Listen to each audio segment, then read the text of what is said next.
Good morning, internet folks. Today, looking outside, it's feeling like spring.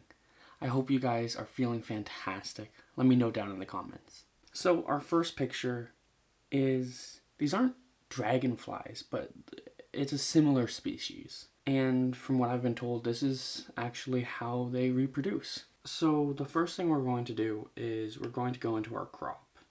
And I think we're just going to zoom in, and actually I kind of like it if it was this way, just to get more of them. And I don't know, it's just something really awesome about the fact that it's a heart. Okay, now we're going to press done, and then I think we're going to go into our lighting. That's always a good first step. I like to start at the top of the menu and then work my way down. So our exposure, what if we just brought it up like a little bit? Our contrast, just again, a little bit. I don't want too much. Our highlights, I think we're going to bring them down a little bit.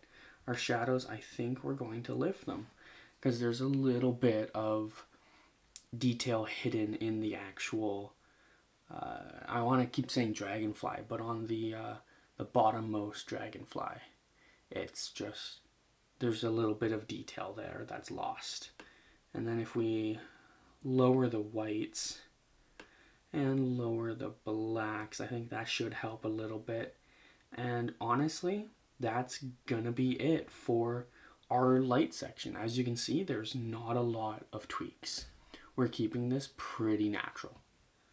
If we go into the color, I'm feeling that this picture, it feels a little bit warm anyways, so let's just warm up the temperature just a little bit anyways. Our vibrance, let's bring that up again, keeping everything in single digits. That's been what I've been feeling the most recently. Again, saturation, I don't like to overdo saturation. I feel like the picture can get away from you very, very quickly.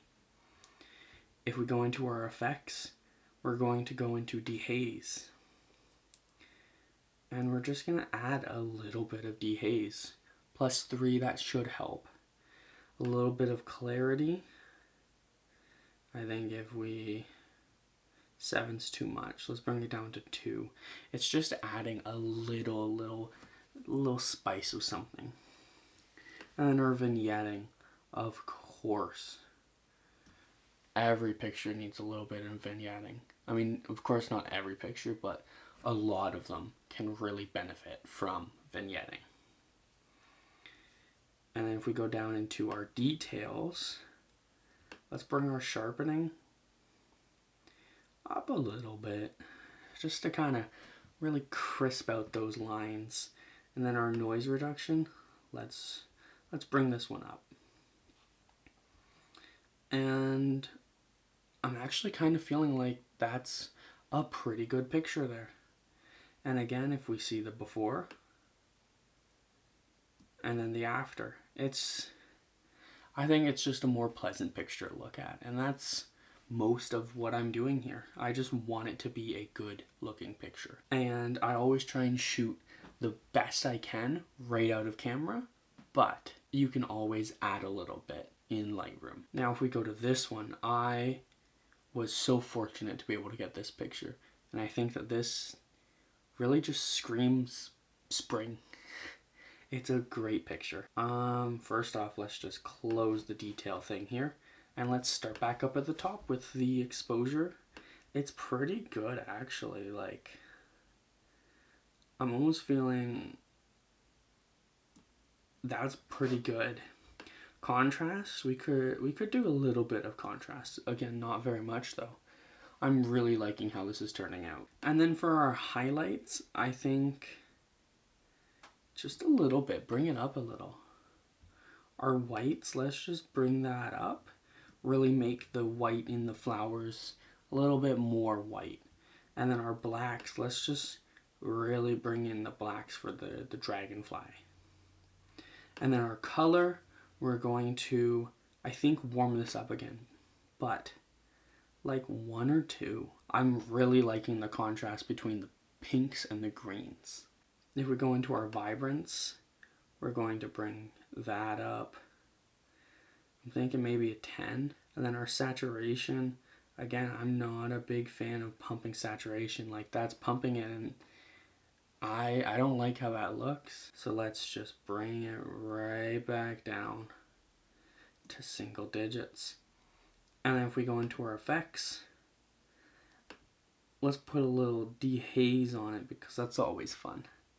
A little bit of clarity, just to make everything real crystal clear.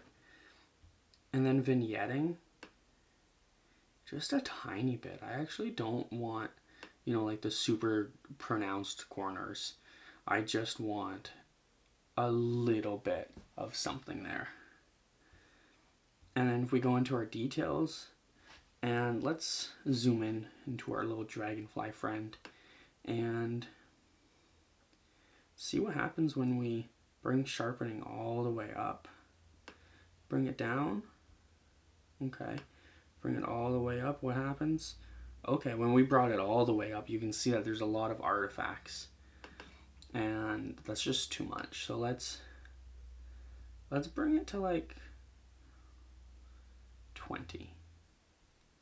I think that's a good balance. Let's put in some noise reduction, which should also help smooth out the green backgrounds and make the bokeh really, really nice. Okay, let's do something that I don't normally do. We're gonna go into the Band-Aid here. And we are going to come in really close right here. And we are just going to stamp him away. And as you can see, it actually, if we kind of redo that one, and we bring the brush down, let's just see if we can get more of a curve around this leaf. And I want to try and get in as close as possible. And this is quite strange for me, because normally I don't like to use this tool, but that is actually looking phenomenal. Like, that bug is just gone and done. That is actually amazing. So that's our final picture. If we go into the before,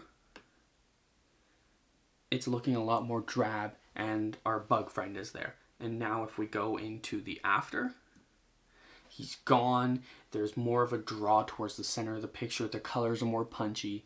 It's just really a pleasing picture. I would hang this up in, like, I don't know, my bathroom or something.